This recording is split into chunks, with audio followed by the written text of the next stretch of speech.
Hey y'all, welcome back to our channel. It's been a while since I did a garden tour or updated y'all on how things were growing. So I'm going to take a walk through the garden and then I'm going to share with you the changes that I'm planning to implement because I'm going to change up my whole system before next year. And so I'm going to share with you what I'm doing this fall and how I'm transitioning over to a whole new system of growing food here at our house. So anyway, stay tuned and I'll be right back.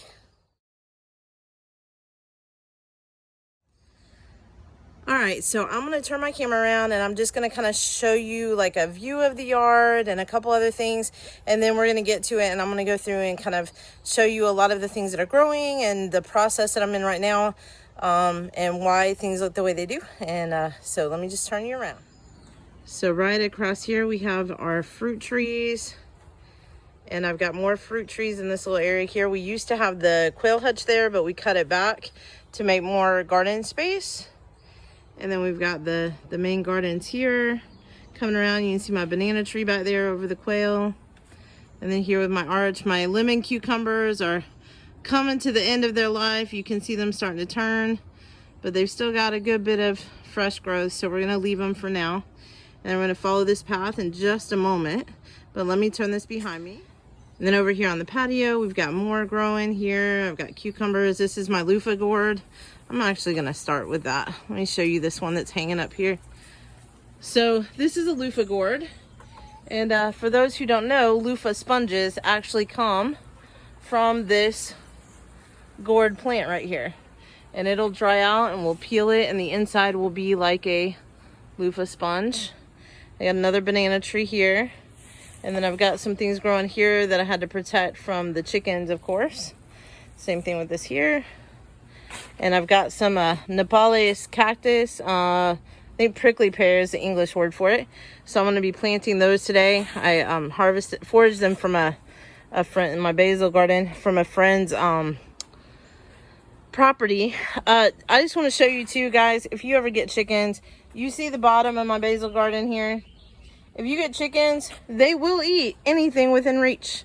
So be careful with that. So, all right, so I'm gonna go through here. This is my lemon cucumber. We've gotten several lemon cucumbers off of it. And then I've got more squashes and cucumbers growing up over the arch trellis here. If you've been following me for a while, you remember when I started this, there was nothing growing up here. It was all just open. And then I got some zinnia flowers, some more basil. I need to actually harvest that back because it's about to go to seed. And you can see, like, I went on vacation and I was gone and it rained the whole time and everything just kind of like took off. And so I'm getting ready to start pruning and separating and cleaning up some of this. But I wanted to show you, let me see if I can find any tiny, this little vine right here, this one is a Mexican gherkin. Oh, there's one right there. Mexican gherkin cucumber. And so they're like these little tiny sour cucumbers and they look like little itty bitty like watermelons when they already harvest. And they only get like about that big in your fingers. Not very big at all. So my lemongrass here is very much getting ready to harvest. I've got some zucchini and squash. My blackberries are about coming to the end of their season now. It's getting very hot. More zinnias. I had to move some of my pepper plants in here because I had them out on the porch and the chickens kept eating them. I've got more I got to move. And this is a sweet potato vine that, again, because I haven't been here, has kind of taken over. And I'm going to clean it up. I've got one fig tree there and another one there that's producing some. Of course, my banana tree, when I started this season, it was like almost to the ground because it dies off every year. Now my vertical planter here got knocked over in a storm, and so I had to take it apart, and I've been trying to salvage the beans that were in it. That's a loquat tree that I started from seed 2 years ago. My pomegranate tree that's not producing yet is still pretty young. And then all of this beautiful lush growth from my morning glories that are coming across. Like I said, I've been out of town and it has kind of taken off. The other arch trellis over there with cucumbers and squash. And then my new garden friend, I haven't named him yet. Y'all need to help me come up with a name for him. He's so awesome, and I love having him in here. Not gonna lie, he's a little bit creepy because every time I move this gate, he's attached to it. So every time I walk in here, it's a little bit scary. But anyway, so I still think he's beautiful, and I'm really glad he's in the garden because he's helping keep other critters at bay. I have some tomatoes here, my eggplant here, which is doing fabulous. All right, this bag right here, this is stinging nettle, and we grow it for a number of reasons. It's very medicinal. We like having it on hand. The original plant is right here. The problem was I was trying to let it go to seed so I could collect the seed, but it was so tall it kept stinging us every time we tried to get in this coop to get the eggs or put the chickens to bed at night. So I had to cut it back, and I'm gonna see if any of those seeds are ready to salvage in there. But I have to be really careful. That's why I got gloves on, because it really does hurt. It has, let me see if I can pull this out. Let me see. See if I can get close up. You see all those little wispy whisker things? Those are all stingers. They're on the leaves. See how they're on the bottom of the leaves? They're on the, there we go. The bottom of the leaves, on the stem.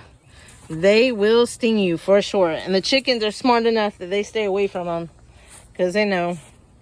I've got some last of the season blackberries growing here that are ripening. This one here that's growing. My blackberries really took off this year. This is a tea plant that unfortunately, because of all the storms, has gotten a little bit scorched with the high heat and then the rains. And my Chile audibilis plants in the front also have had this issue because of the storms with the high heat and sun. I'm gonna come this way. I think I've got some oyster mushrooms popping up on the bottom down there. Let me see. I thought I saw some earlier. Yep, right there. Got some oyster mushrooms. All right, now my tomatoes. Oh, my tomatoes are a mess. I think that I've got some army worm stuff going on here. Oh, but I'm glad to see, I don't know where that black bug went, but I was glad to see him. He was he was an assassin bug that will take out some of the terrible predators. So I'm glad to see him in the garden too. See, spiders, assassin bug, those kind of things make me really happy. But this poor tomato right here, you can see there's a lot of new growth up here that looks great. But I was having an issue with army worms on this guy, and you can see all these holes here, and they would hide out underneath, and I'd have to check underneath. So I sprayed it with an organic spray and pest treatment, and it's looking better with all this new growth, but it's still pretty damaged, and it hasn't recovered enough to produce much fruit yet. Though there is a little bit down here, I think, where it fell. Yeah, right there, you can see right there. Let me turn this around. So I don't know if y'all are aware of this, but tomatoes naturally want to actually grow across the ground. They want to creep across the ground, and you'll see they have like the little nodules. They want to root as they go. We don't allow them to do that though, because then they put a lot of energy into growing new roots and growing across and not producing fruit. So in the case of this one, I have left it because it fell over and it's growing in the dirt. This one right here. I'm gonna leave it because I don't want to disturb it now that it's already begun to root into the ground. But generally I would have caught this before now, but the issue is that I was out of town and the storming, and so I was delayed in getting out here, and I missed that. So anyway, but I've got some more beans growing here. I've got some squash. Lost that one to a vine borer, unfortunately. And then I've got, this is okra that's growing right here and looking fabulous. And on the other side over there, I've got pumpkins and cantaloupe. And my sunflower has met its end. It has finally completed its life cycle process. So I will compost the stem and collect the seeds to replant for next year. And so this right here is a banana pepper plant. And it's had some bug activity too, but it's not like detrimental. It's been producing fruit. I've already pulled like 6 peppers off of this in the last week. So I'm not worrying about it. I'm not going to spray it. I'm just going to let it do what it needs to do. And this one's starting to flower too. So one of the things that I'm finding with my style of gardening is I don't mess with things unless it becomes like detrimental, where, you know, they're really like if the plant isn't going to survive if I don't intervene. You know, I try to let nature run its course. And if you raise strong plants and you grow strong plants and you nourish them and give them good compost or compost tea or fertilizer, you know, they will fight bugs on their own. Like, they will resist and they will stand their ground, so to speak, and they will thrive despite any bug and pest activity. So I don't spray every time I see bugs. I don't freak out about bugs in the garden, but there are times where I do need to treat, like with that tomato plant. And the rest of the time I just kind of, if it's not completely destroying the plant, I'll let it be. You know, if it's something where it really is detrimental, where it's going to die if I don't intervene, then I will do that. All right, let me turn this around to show you a couple of. So I'm going to come around here to the fruit trees. So these are mandarin orange trees, and I'll show you the ones. See those that are in process? They look fabulous. When I first got these trees, they were actually given to me, and they weren't producing anything. They were actually looking on the brink of not making it, and they were in the wrong pots. The pots were too small. So all last year, I just basically nursed them back to health, fertilized them, and now they are actually both producing fruit. These two lemon trees, this one was in the same boat. It was very unhealthy last year, and it got frost damage. And so at the beginning of the spring, I cut it all the way back almost to the ground. And now it's looking beautiful. It's not producing fruit yet, but I know by next year it probably will be. It's a pretty small lemon tree. And then this one here has begun to produce fruit, as you can see right there. This is actually a lemon also.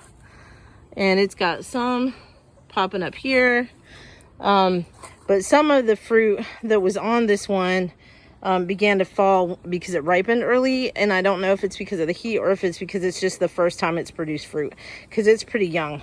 All of these lemon trees are really young. They're not very old yet at all. And then in here I've got a peach tree, I've got a guava tree, I've got another fig, I've got a I've got a mango tree. You can see through the gate. I don't want to open the gate. I don't want the chickens to get in there. And then I've got two elderberry trees. I've got, I think that's the only thing that's in there. This is a honeysuckle vine right here. And then this is a grapevine that is producing grapes back there, which is great. And then over here, this is the other side of that garden with the okra. And then the pumpkins and cantaloupe, and then watermelon that's right there in the tires. So I just planted those about, I don't know, 3 or 4 weeks ago, and so they're growing really well. I'm probably, now that the rain has passed, gonna sprinkle some diatomaceous earth down just to ensure that it helps keep the vine borers at bay, since that has been an issue for us this season. And then another view of my spider friend from back here. Let me see if I can zoom in here. They'll let me. There we go. He's right there. Just keep and watch. Keep and watch. Keep and watch. All right, let me turn this around because I really want to talk to you guys about my new strategy. All right, so one thing that you should know, obviously I have a lot of things that are growing here. Even though we live on a 1/10 of an acre, it's a small space. We have to have room for the chickens. We have to have room for the quail, for the rabbits, all that. So the garden space has to function well. And so most of what I've done has been in containers because I have a lot more control over the soil, especially here in this area. There's a lot of clay. And so I'm able to get really good quality soil in there. And then I use, our own compost that we make. We have lots of sources for that between the scrap produce, the chickens, the rabbits. I mean, we're not at a loss, the quail, for fertilizer options to add into the compost. But behind me, I have my vertical planters. Right here. Let me turn around, it'll probably be easier. Okay, these are two of my vertical planters. I used to have these out front, but I have something else out front, which I'm going to show you in a minute. So I moved these back here, and I had to put this bottle here to hold this mesh on because, as you can see, anything that gets through the mesh, the chickens will eat. If they can get their beaks through there, they're going to eat it. So I have this kind of wrapped around to ensure that they they can't eat everything. And I'm actually going to put a second one right here. There we go. They can't get in there and eat everything. But in the top here, I have cherry peppers growing. I love pickled cherry peppers. And then I've got some other kinds of peppers that are growing here. We love peppers in my house. We eat them all the time. I've got carrots. We've got radishes. These are ground cherries growing right here. What's left after the chickens have devoured them. More ground cherries. And then also I've got some green beans that are growing underneath that, and then a tomato right here. So one thing I wanted to show you is that even though these are vertical planters, a lot of times people think you can't grow you know, root vegetables and things like that in vertical planters. But with this type of planter, you can't actually do that. It's got the water reservoir up here. Yeah, I have to clean it out and make sure that I get the leaves out before I water them again. But so these are carrots that are growing in here. And I have pulled some of these that we've cooked, and they're decent, like 6-inch carrots. These are 10-inch pockets right here. So you can put 3 or 4 of them and they'll grow way down in that. And so this is a way for us to use a little bit of space. So cubic footage on the back porch is less than, I don't know, 6 feet across and 3 feet wide. So a very minimal space. And I've got a whole lot growing in that little space because I'm growing up instead of out. And these are the ones, they're filled with an organic potting soil that's in there. And I do fertilize when I water. I just pour it in here the same way. I usually use now a kelp fertilizer or an Alaskan fish fertilizer, depending. I kind of alternate what I'm doing to alter the nutrients and whatever it needs at that time. All right, so those are the vertical planters that I'm using for my root vegetables. Right now I have the peppers in there just because we had so many pepper starts and I needed a place to put them. So I have them in there. But really, these 2 planters are going to become root vegetable planters. I'll do, I won't do sweet potatoes because they grow better in big pots. And ginger and turmeric I'll probably do because they like narrow, thin pots, like not really thick soil, but they like it to spread out wide. So those types of things I'll plant in other pots. But in here, any radishes, carrots, onions, garlic, that's what these 2 planters are going to go for this fall. And then in the spring, I'm hoping to add a few more so that I can maximize the use of the space. But the other reason I really like this is because I can water it once every 2 or 3 days, and it literally takes me 5 minutes. It has this reservoir on the top. It has this reservoir right here on the top, and you just basically fill it. And then it drips down. There's a reservoir, you can see right there, in each pocket. And then there's drips in each side pocket. So it literally waters itself going all the way down. All right, now I'm going to take you up front because I want to show you the other thing that I'm transitioning to for all of the rest of my vegetables.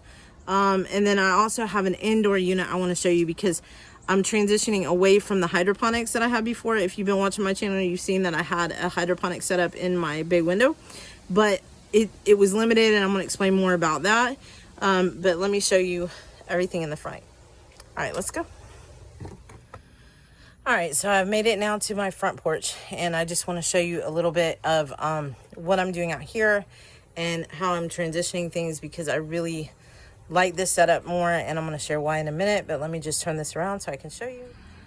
So these are my vertical planters in the front, and as you can see, they have the pockets going around, and then there's this reservoir on the bottom that holds 20 gallons of water. Okay, and I've got them in all different stages because I'm staggering plantings. I've got some things right here. This is a cage that allows me to grow tomatoes, which is right there. And so these 2 vertical planters are an aeroponics system, which means that it basically pumps the water up from this reservoir, comes up, and then there's like a tray that has a lot of like holes in it, and then it sprinkles down like rain, and then it recycles the water through. And I have a nutrient solution that I use in there, minerals and whatnot to feed the plants, and it is so easy to manage. All right, so I had to get out of the sun for a minute. Let me see if I can sit right here. If it'll, I think I can sit on it. There we go. So I had to get out of the sun for a minute. It is really bright out here and really hot. But both of these planters, so here's why I'm switching to the aeroponics setups. For one thing, I mean, y'all saw my garden. I just walked you through it. It takes me an hour and a half every day to go through and water it, check for bugs, fertilize. I mean, it's a lot of time to do all of that. And I walked into a friend of mine's house one day and I saw her aeroponic setup and what she was growing in it. And I was like, holy cow, wait a second, what am I doing? And so I started looking at the cost and what I was spending in good potting soils, what I was spending in water and time and all of those things. And I decided that it was time for me to make a change because I've said before, I'm a full-time teacher. I'm a children's pastor. I have a lot that I'm doing outside of our homestead. And I have teenage sons. I have one that just got engaged this week. So we're going to be planning a wedding. And there's just a lot of things that are happening in our everyday life. And so the simplest that I can make my gardening, the better, because we're not just gardening for fun, we're gardening for food security and provision and to have that. And so for me, it was an easy trade because this system only uses 2% of the water that I use in a regular garden. And the solution is affordable with how much you use for it compared to regular fertilizers, all that stuff. And the biggest thing for me was getting my time back. I was able to go on vacation last week to go see my family, and I didn't have to worry about it. These two that were sitting outside still had water in it when I got back. I didn't have to worry about them having somebody come over and water them or asking my mom to take care of the garden. I didn't have to worry about any of that. And so the convenience of doing it is just 100 times better. It's just so much better and so much less stress on me. So my goal is by next spring to be able to transition fully to where I only have the towers, possibly my hydroponic setup for some small lettuces, but I'm not even entirely sure that I'm going to keep that. And then the other vertical planters that I have, the green stalks that have the soil for my root vegetables, and then a few pots or a raised bed for sweet potatoes and things like that. But I'm really trying to transition because it is so much easier. The labor is so much easier. And what I like about it too is that even me as an experienced gardener, I can appreciate the simplicity of this, the ease of it because of all the work I've been doing. But it's also something that some of my clients that have never had a garden before, that really struggle with keeping up with a regular garden, they can keep up with this. They can handle this. And so it's a great beginner garden option for anybody interested. So if you are interested in learning more about this, just reach out to me, urbanroosthomestead@gmail.com. I'd love to sit down with you and share more about it. It's been a solution for me that has saved me time, money, stress, the whole shebang, and produced a lot of food in a very small space. Anyway, so I hope that you've enjoyed my garden tour today and seeing all the progress. We didn't show you any of the animals today really, other than the chickens that we're running across, but I just really wanted you guys to see the growth and the progress in the garden so far this year. So keep gardening, keep growing. Let me know if you need help. If you have questions, I'm here for y'all. Reach out. Surprise, I'm back again. I forgot one more thing. I wanted to show you my tower that I have inside my house that's going to allow me to grow all through the winter, and it allows me to grow in a small, darker space and still have food, especially fresh lettuces and salads and kale, because we do eat some of that. We use it on sandwiches, all that sort of thing. So let me turn this around. As you can see, this is my indoor setup, and it's got the grow lights. I've got seeds that I planted today that are in those little trays that will sprout and then go in some of my empty cups. And this is such an easy setup that makes my life so much easier than it was with growing food and allowing me to grow indoors and not just outside. Anyway, so I hope that you have found this helpful, inspiring, encouraging, all of the above. And so just like I said before, just reach out to me if you have any questions, if you need help, or if you want to know more about my aeroponics growing systems and what I use and why I use this particular brand. I will touch base with you later. Have a great day. Bye.